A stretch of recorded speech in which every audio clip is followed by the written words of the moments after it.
grief that is shared becomes joy that is multiplied. And I am seeing that right now in a way that is honestly astounding. And this has been the most joy-filled season of my life, even while my literal face is being destroyed. What a wild thing. If that's possible for me, I'm not that special. I think it's possible for anybody.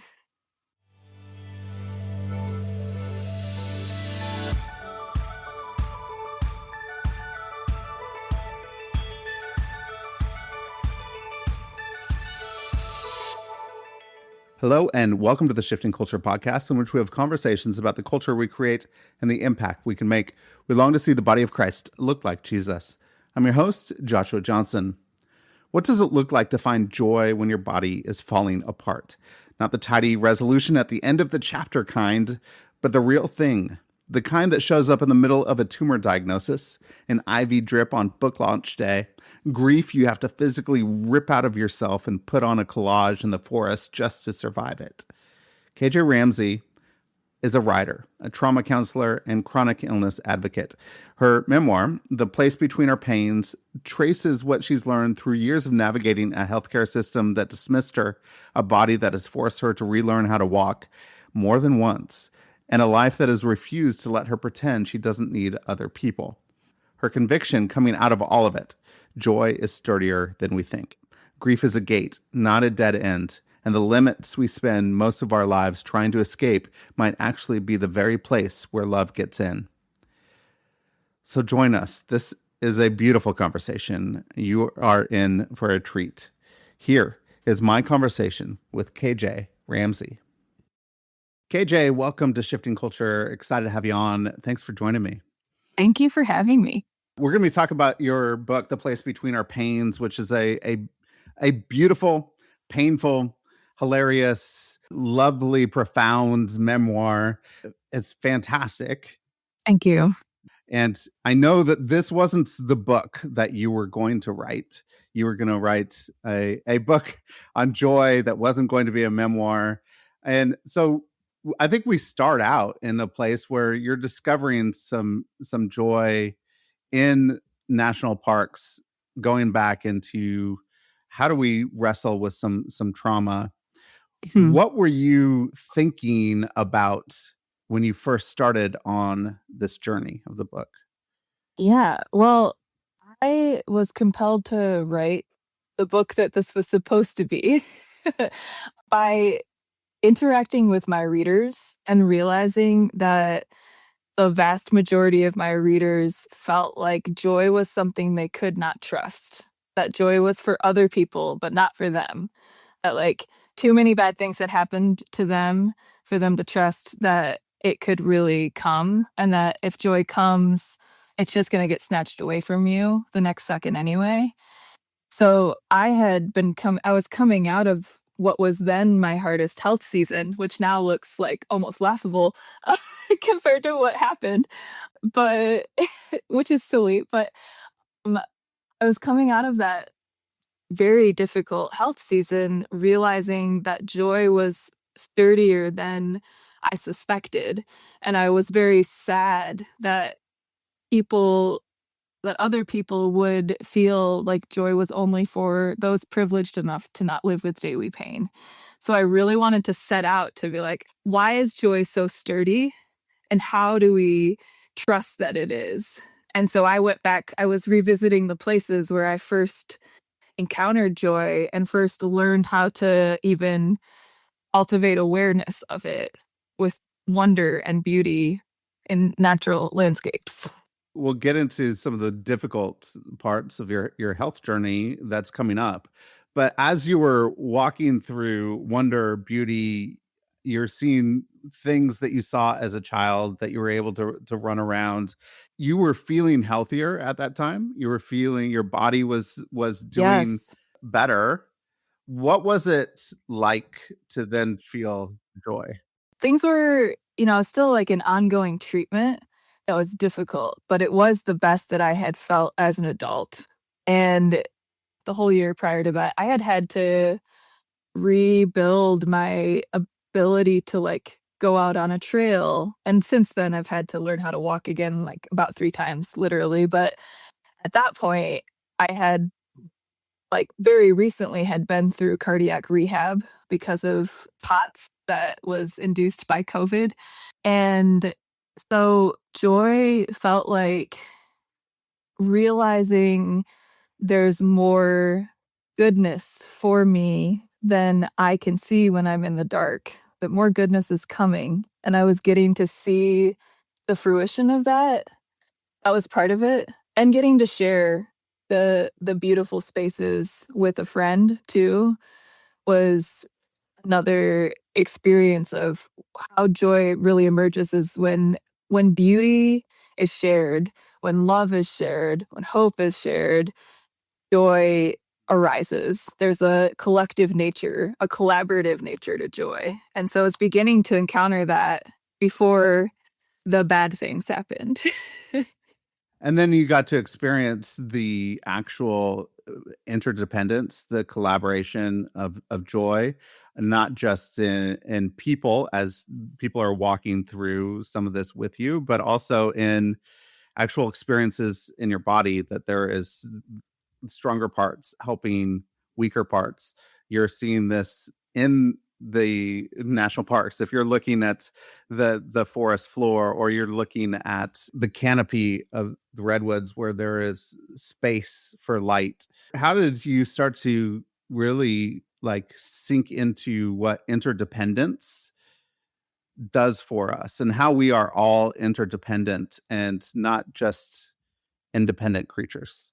I think my whole adult life has been a continuous catapult into that reality because my body has never allowed me to, for any sustained length of time, pretend that I'm independent. I have always had such high health needs that I've had to learn to accept that I need others to get by in my daily life. It took me years to accept that I'm disabled. I think we are all made to be interdependent, but some of us are thrust into that reality a little bit more extremely in a way that we can't avoid. Those of us who are chronically ill, many of us who are disabled, people with mental illnesses, and it's a reality for every human. But for those of us who have high health needs or whose despair becomes so heavy because of our circumstances and the world around us as well, we come to this place over and over again, not just once, of seeing that we can't do the business of being human by ourselves, and we can't do the business of hoping by ourselves either. And my body just has this really fierce and persistent way of making me face that. Recently, I interviewed Richard Beck, and he talked about new research that's coming out, which they're calling the prosperity paradox, and Ooh. how places with the highest GDP have the highest rate of mental health issues in the world, and the ones with lower GDP have better mental health. And he was talking about self-dependence people have a higher degree of mental health issues.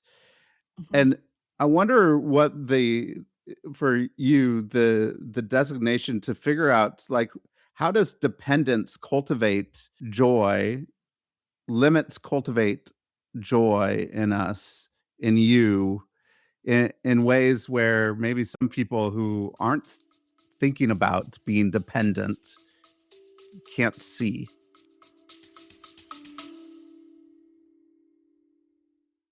Hey everyone, thank you so much for listening, and thank you for supporting the show. If you'd like to support the show and get early ad-free episodes, you go to Substack at shiftingculture.substack.com, and with your subscription, you could have a private podcast feed in your podcast app where you get to download early episodes before anybody gets to listen to them.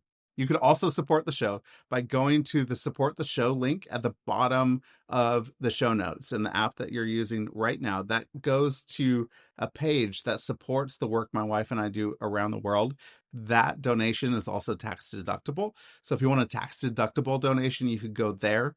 Or if you want to support the show by leaving a rating and review on Apple Podcasts or Spotify, that really helps new listeners find the show as well. So thank you so much for listening. Thank you for your support. And thank you so much for supporting this work so that we could see the body of Christ look more like Jesus. Yeah, that is a great question.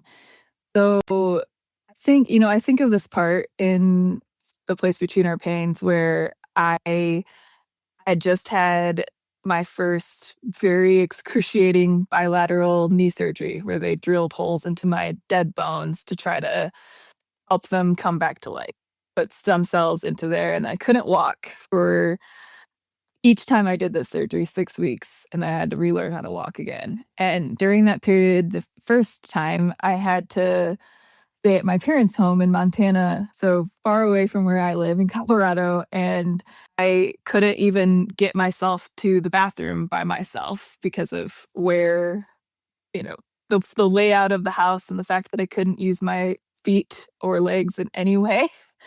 And my dad made me a lift so that when I was cleared by my surgeon to get back into water, I could enter his hot tub. And the whole time that I was recovering, he was creating this lift system on his back deck so that I could get in the water and just feel a tiny bit of relief. And my dad has never been somebody who can articulate very much how he loves me or why he loves me or that he loves me. And I know he does. But when he strapped me into that lift from my wheelchair and I sank into that water, I knew my limits let me see my dad's love for me in a way that I had never really been able to receive or soak up. Like the limits were the context for love to be shown and to be received.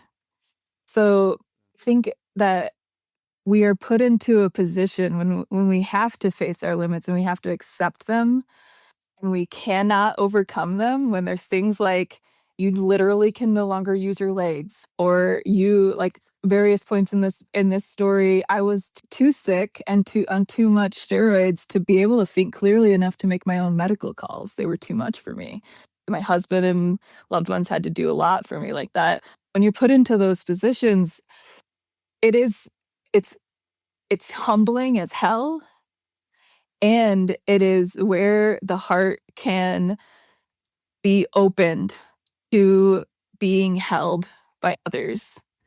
And that being held, being loved as you are in a state that is not your preferred state of being, that is actually a joyful experience. But we have to it's a strange thing because it's like I talk about over and over in here, the context for the joy is through the grief of the limit.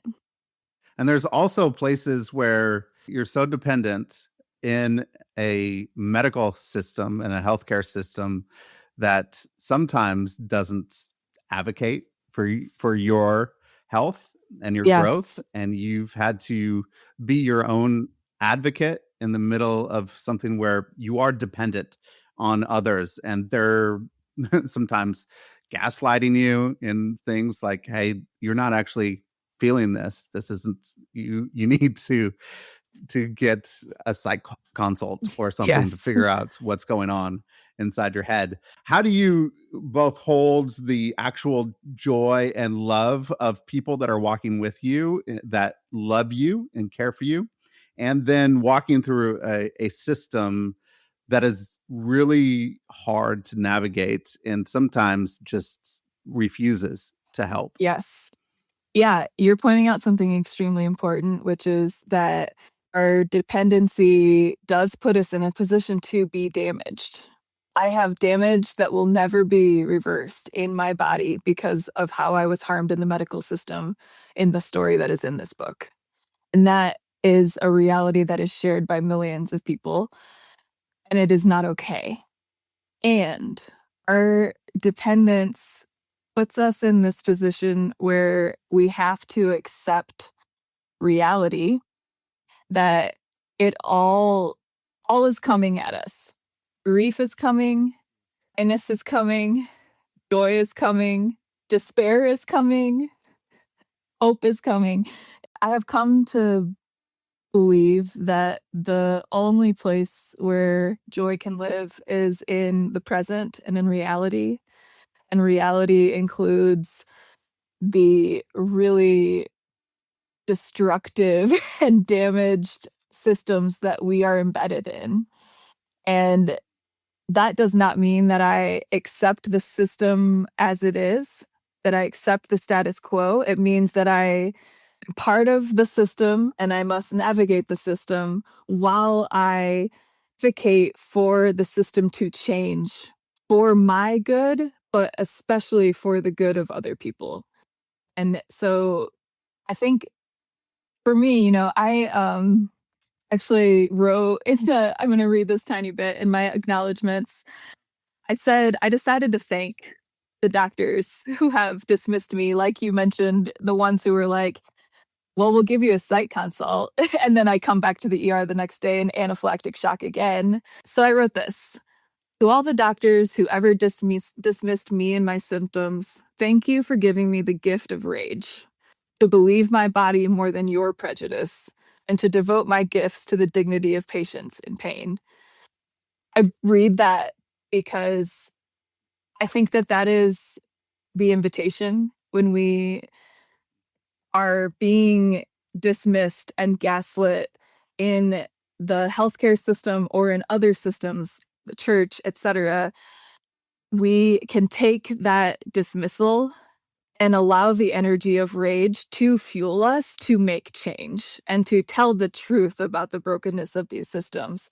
And so I'm getting to be part of, in my own small way, changing things and also showing other patients that they do not have to put up with this, that they can be honest about their story too. They can push back when they have medications, prior authorizations denied. We do not have to be doormats just because doctors have more power than we do. Collectively, we probably have more power than they do if we were to band together and to honor each other's stories and say, keep going.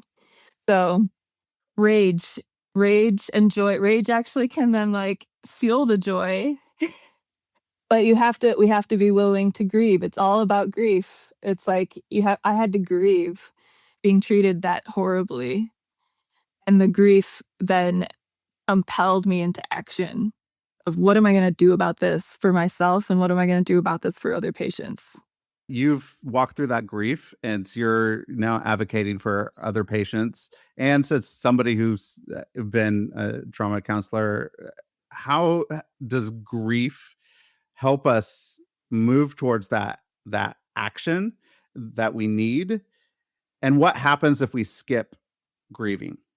Fantastic question. So important. Okay, so I think most of us are afraid that if we really let ourselves feel as sad as we are about what has happened to us or is happening to us, we will become utterly stuck. And the reality is actually the opposite. Our sorrow, our sadness, our grief, they are invitations into the compassion that will compel us into the love and feelings that we actually want to most feel. I think of grief as a gate. Grief is a gate into aliveness. And if you don't go through the gate, you are going to feel partially alive. Honestly, right now, so my book, as the time of recording this, came out this week. And in 2 weeks, I will have a very destructive, very, very aggressive face tumor removed. That's actively right now, like I can feel it every moment growing, destroying my face. I'm gonna have my face reconstructed. This all found out about it literally 1 month before my book came out. I've already had one surgery. I'm about to have another. That's a very major surgery at Mayo Clinic. And I, last week leading up to my book launch, was so sad. Just like when people do read The Place Between Our Pains, they will know why. It's like I've spent 3 years in medical hell and fought like hell to be alive and fought like hell to finish this book and to live to see the day that it was published even. And I don't get the moment of just pure joy. I don't get that. And so last week, in addition to the tumor is just like exhausting and taking so much time to coordinate all my medical care. So I don't feel great. It turns out it takes a lot of energy in your body to like both grow and fight a tumor. So I last week had to swallow my own medicine, and I went on strike from my work of promoting my book. I said, I'm going on strike until conditions improve. Zero conditions improved in my body, but conditions improved in my soul in that I let myself feel very sad. And I spent time honoring what this doesn't get to be. This season doesn't get to be how I wanted it to be. And I had to sit there and trust that the work of holding my sadness would not keep me stuck, but that it would be almost the on ramp into something even greater. And it was an active process too. I spent time laying in bed resting, but I also spent time doing what I talk about in the book, that partnering with my pain as a creative force. And so I took my book, I took a copy of my book, and I took a garbage bag full of some of my discarded medical things of from my last IVIG treatment. I took like the tubing and catheters and some of my steroid shots, and I went to the forest and I ripped my book to shreds. And literally, it felt so good. It was so cathartic, as any sane person would do, right? Just go rip up your brand new book. I took my book, I ripped it up, and I needed to give my grief somewhere to live outside of my body. And so I let it be expressed.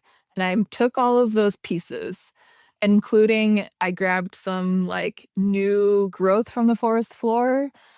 I took some pine cones, some of the very first wildflowers of spring, and I put them all onto a collage. And the process of taking the time to let my grief be externalized, for it to be witnessed and held literally in my hands, and then put together with the parts of life that I like, which is the forest and beauty, it shifted things inside me. And now I am in my book launch week, and even I am surprised at how much joy I am experiencing. And I think part of that was because I welcomed the grief. And now, it's not let the grief went away. The tumor is still here. I spent my launch day hooked up to an IV. I've got bruises all over my arm. Literally spent my launch day with my nurse. But I also spent it with author friends, and I invited my friends to share in the joy of this with me, because the fact is, joy is heavy and we have to hold it together. We don't have to hold it alone. The weight of joy is heavy. The weight of grief is too. But when we hold it together, it's in the holding that joy actually multiplies. Grief that is shared becomes joy that is multiplied. And I am seeing that right now in a way that is honestly astounding and this has been the most joy-filled season of my life, even while my literal face is being destroyed. What a wild thing. If that's possible for me, I'm not that special. I think it's possible for anybody. Wow. That's so beautiful to see what that grief shared and that actually grief outside your body, that you get to actually hold it, that the creative process of grief that moves us into joy. It's a gate. That was absolutely beautiful. One of the things that walking through and reading your book, a lot of people in the church and a lot of people in the wellness industrial complex love nice, tidy resolution. And that nice, tidy resolution is where joy is found for a lot of people.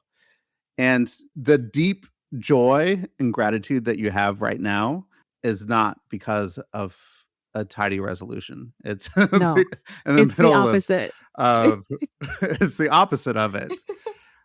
What do you say to cheap resolution? How do we know that that's kind of like a false thing for us? Yes, what I say to it is it's just simply not sturdy enough for what life actually holds. It isn't. I was messaging with a reader last night on Instagram, reader slash like acquaintance friend, Christina Hart, and we were laughing. She had shared my book, and I don't know. Sometimes I get a little playful, as you can from the book, but I was like, man, you said something like, it's so good that you're giving people more than just the hope of some heaven. And I was like, yes, like, I don't think people realize that we in the church have trained whole generations to only hope for the afterlife. It's almost like we're training whole generations of people who go through hard things to be kind of suicidal, to just the death wish of like, okay, I guess when my life is over, I'll have joy, or like, Jesus, come back now. But like, sorry, I don't know when he's coming back, but I have a life to live right here and now. And I need joy that isn't just about wishing away my circumstances or hoping that there's going to be resolution one day when my body is made new. There is actually goodness in life here. And the best part about it, it's the worst news and the best news all at once, is that reality is where God lives, is where joy lives, it's where love lives. It's hard news and bad news because it means you have to accept that pain is part of being human and uncertainty is part of being human too. And so the things that we most want to avoid or annihilate are actually the things that are most charged with energy to fill us and fuel us with joy. What I'm talking about is a complete paradox, and it is truly sustaining me in my life that continues to be pretty damn brutal. People that have been in your situations and people that have gone through limits, medical pain, and really this difficult, brutal thing within your body, I've found that they're either the most joyful people I've met or they're the most bitter people I've met. Yes, that. Where like it is. So like what's the difference? How do we find the difference between that bitterness and the joy?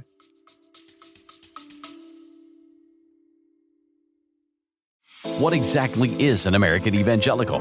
Where did the movement come from? And how did it become one of the most powerful forces in American life? Hi, I'm Dan Hummel. I'm a historian of evangelicals, foreign policy, theology, and related topics. I'm John Fia. I have written about American evangelicalism in 3 centuries over the course of 6 books, 18th, 19th, and 20th. I'm Maggie Capra. I'm a teacher, researcher, and I consider myself a forever student of American evangelicalism. This is the history that shaped a movement and a nation. American Evangelicals, a history podcast.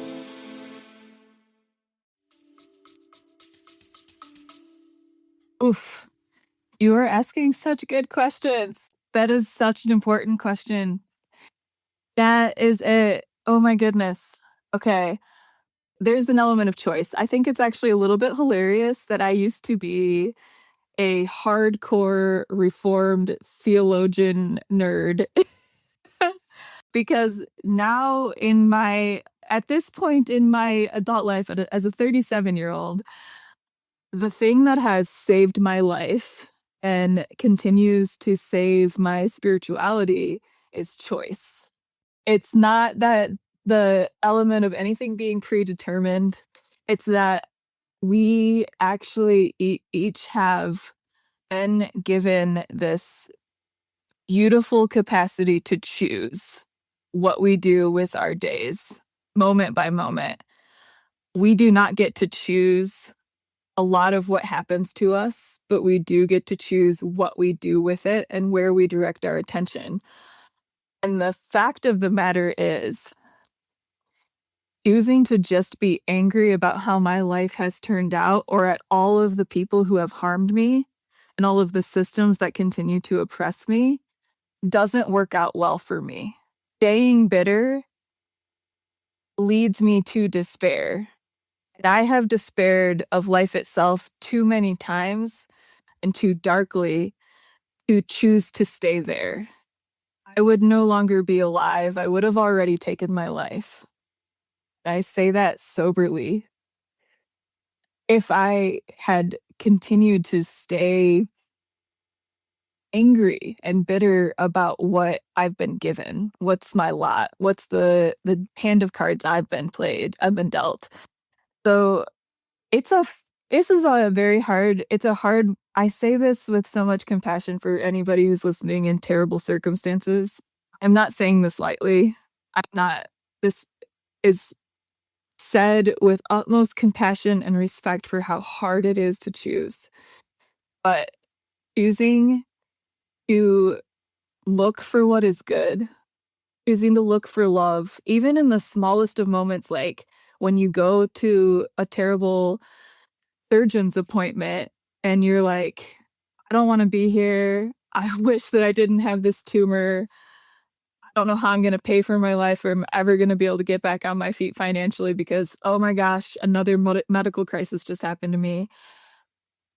Okay, what do? You can sit there and be angry or maybe look and see like who in the waiting room is smiling.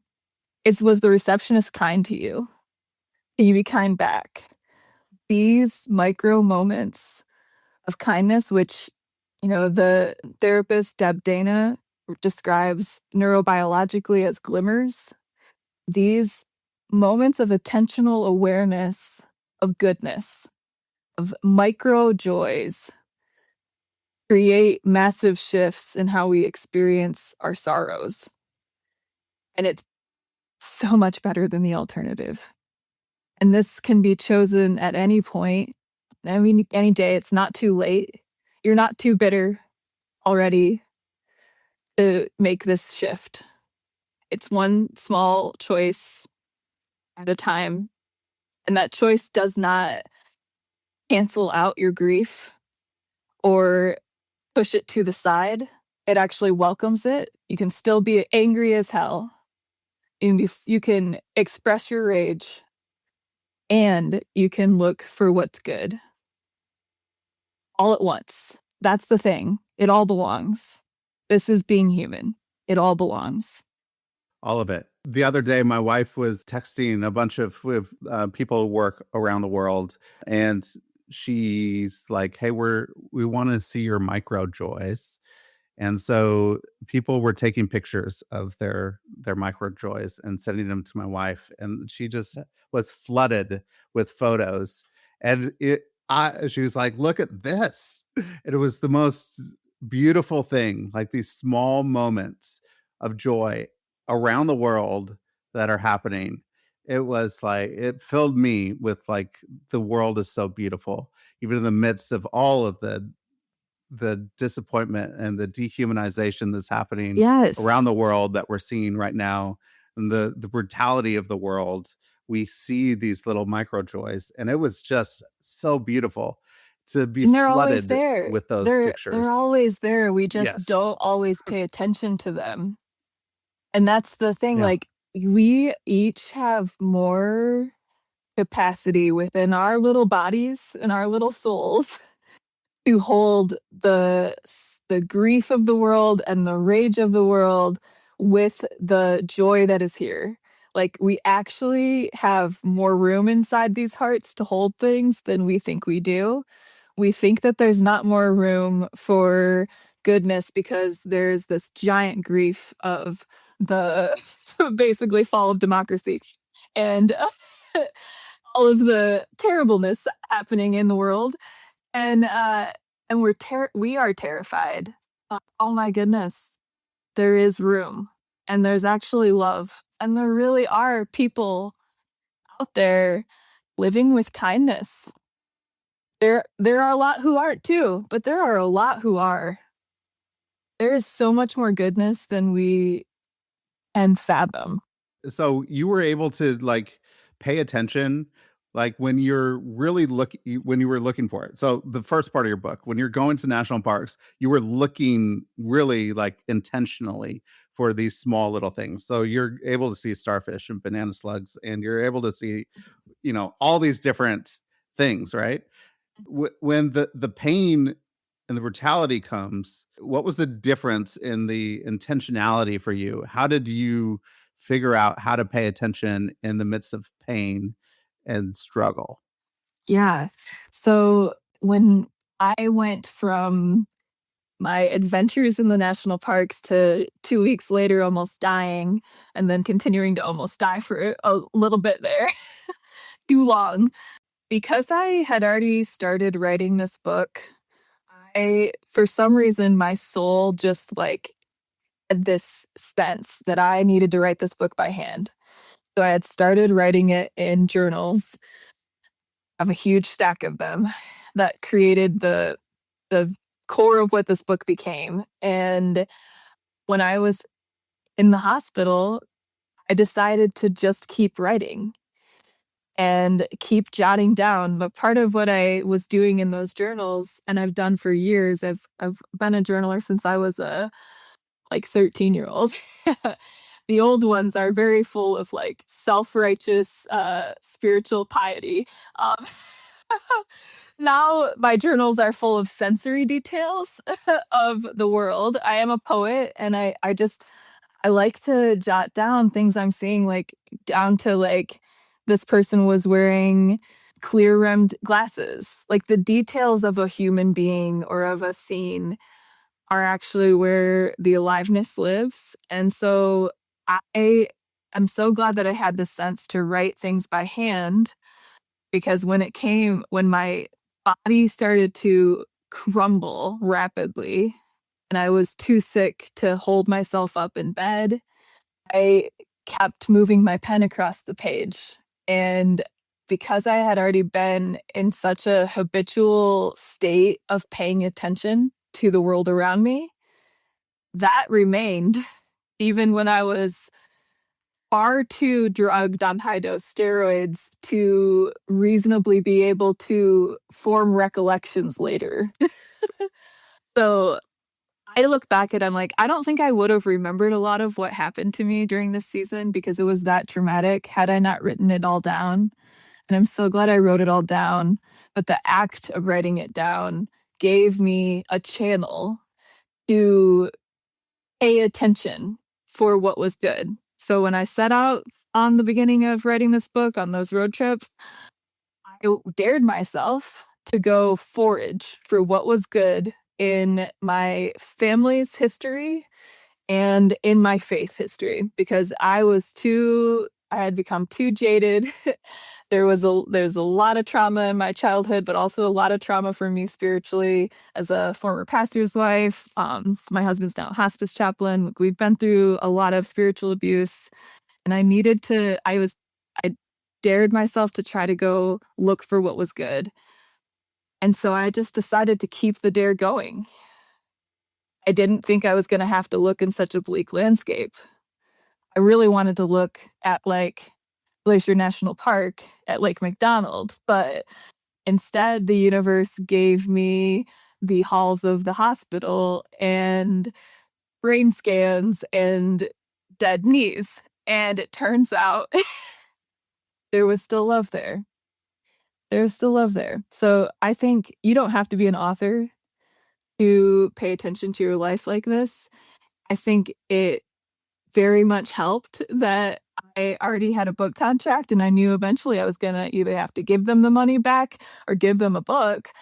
Um, But let's be honest, but I'm so glad that I chose to just keep paying attention and to write it down. And that is something that any human being has the power to do. You might not like journaling, it might not be the thing for you, but we each can engage in habits of heart that allow us to like shift our attention to even just to shift our attention from being dissociated through our days to being awake to what's here, even when what's here is brutal. Because being awake is actually what allows us to be alive.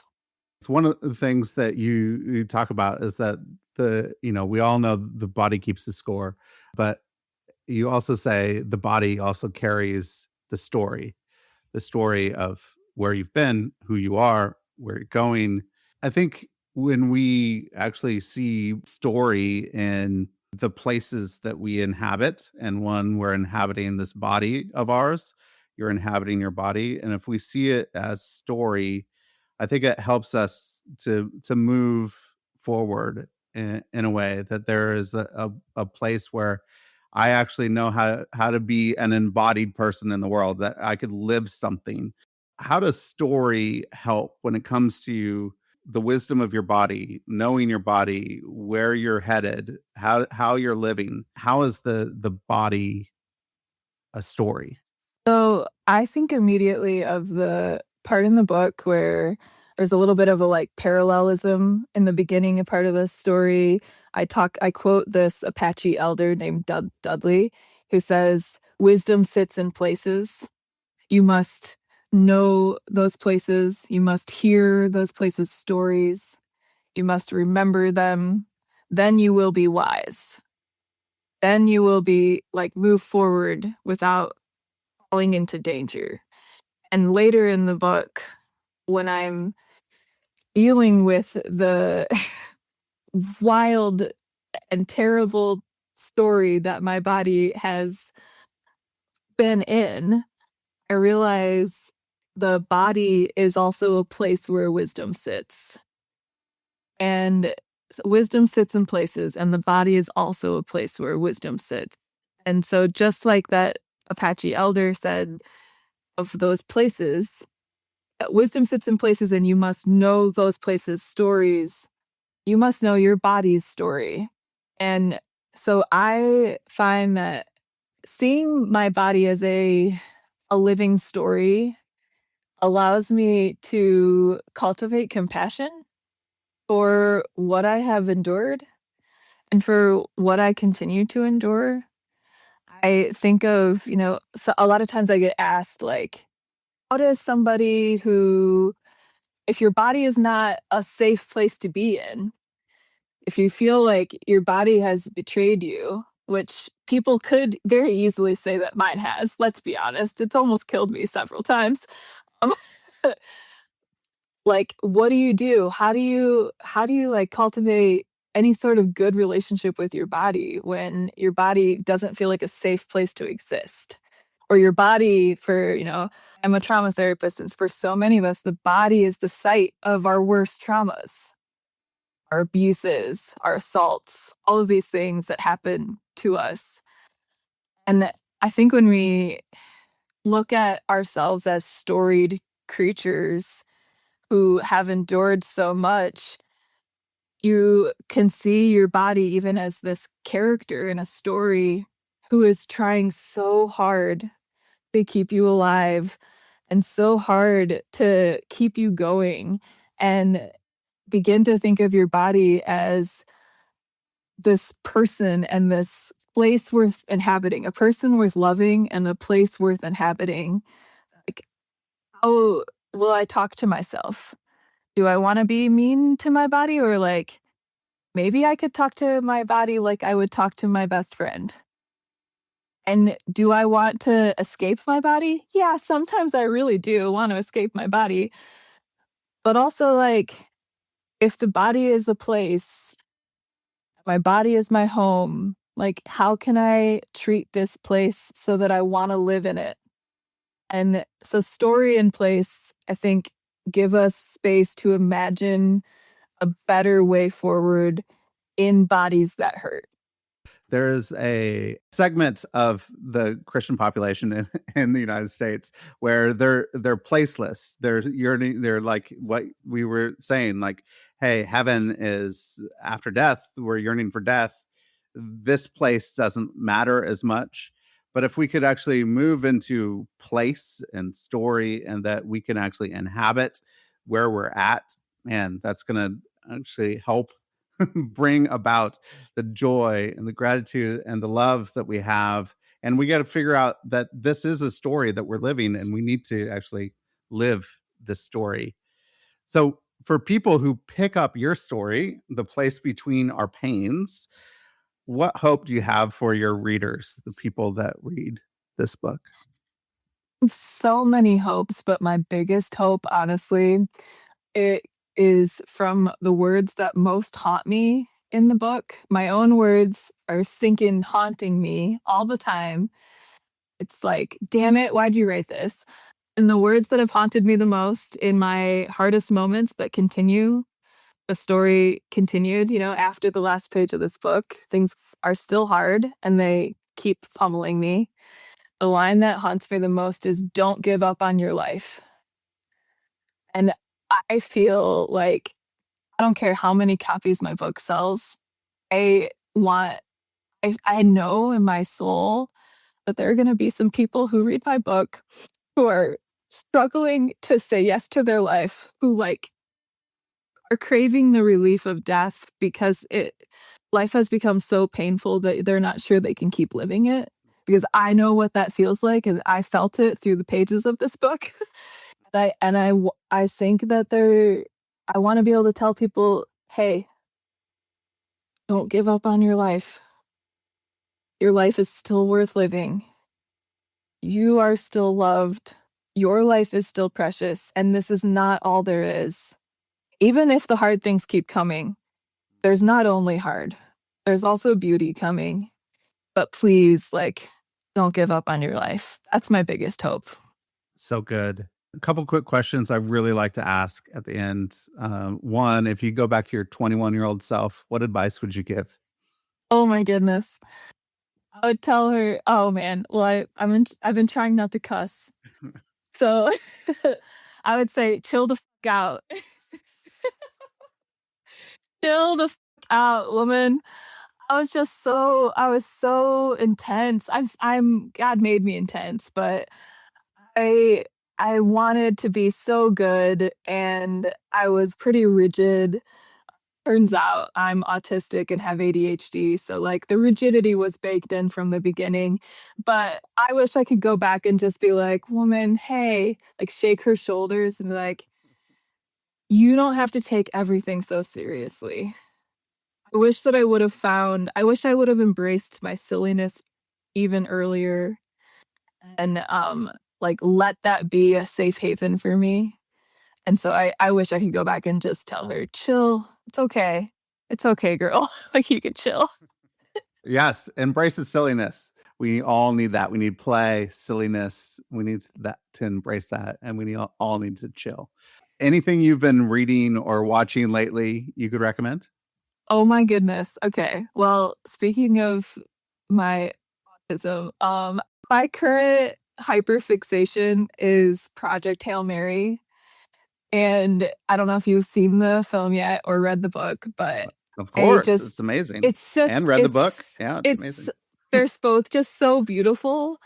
It is beyond beautiful, and the story is, I feel like a little friend to the kind of story that I told in my book, but just this, like, coming together of people for the good of all, and that like there is more than seems possible, and like being brave for one another, all of this. I just find it, the film especially, I mean the book too, but I have like fixated on the movie itself. It's such a life affirming film in this moment when we need to be reminded that life is worth living and worth protecting and fighting for.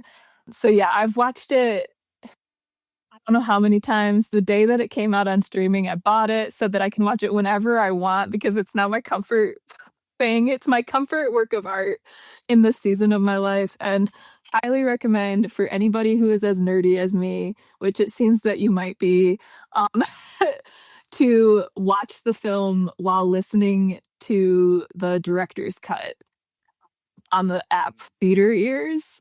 Like to hear them describing all of the minutia of how they made this, like the the level of detail in that art. I think just as a fellow artist who I wrote my book by hand. There was no AI involved at all. Like there's something so gorgeous about works of art that are made with precision to detail and that level of love for the story. And it is just utterly compelling to me as an artist. So that. I could go on Amazing. forever. I'm That's great. sorry.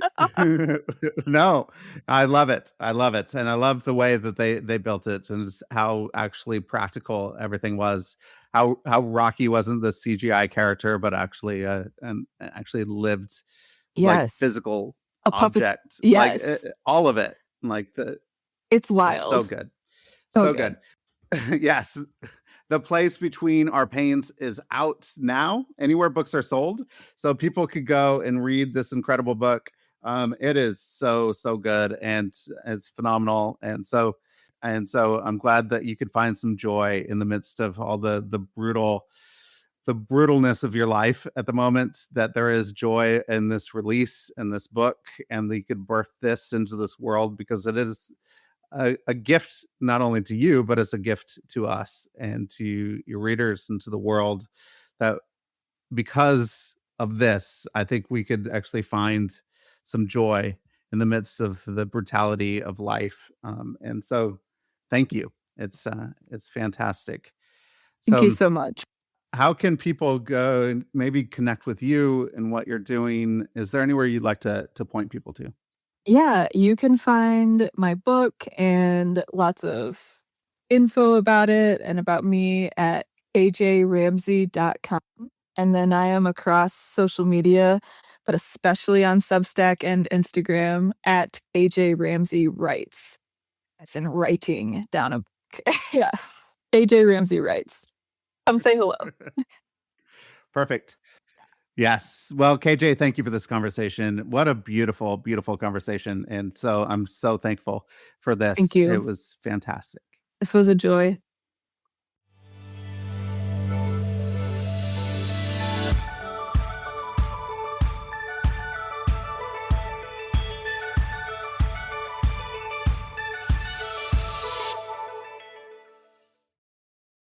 Thanks for listening to this episode of Shifting Culture. This show was edited and produced by me, Joshua Johnson, at Shifting Culture Productions. If you're enjoying the conversations, consider supporting the work by subscribing at shiftingculture.substack.com. For as little as $5 a month, you'll get ad-free early access episodes and other exclusive content delivered straight to your inbox. I'd love for you to not just listen, but engage. Reach out. Share what's resonating, and let's keep shaping culture together. Whether you're a listener with feedback, a creative with an idea, or a brand looking to connect with a thoughtful, engaged audience, let's talk. If you're interested in advertising on the show, I'd love to hear from you. Contact me directly for rates and availability. Until next time, let's keep shifting culture.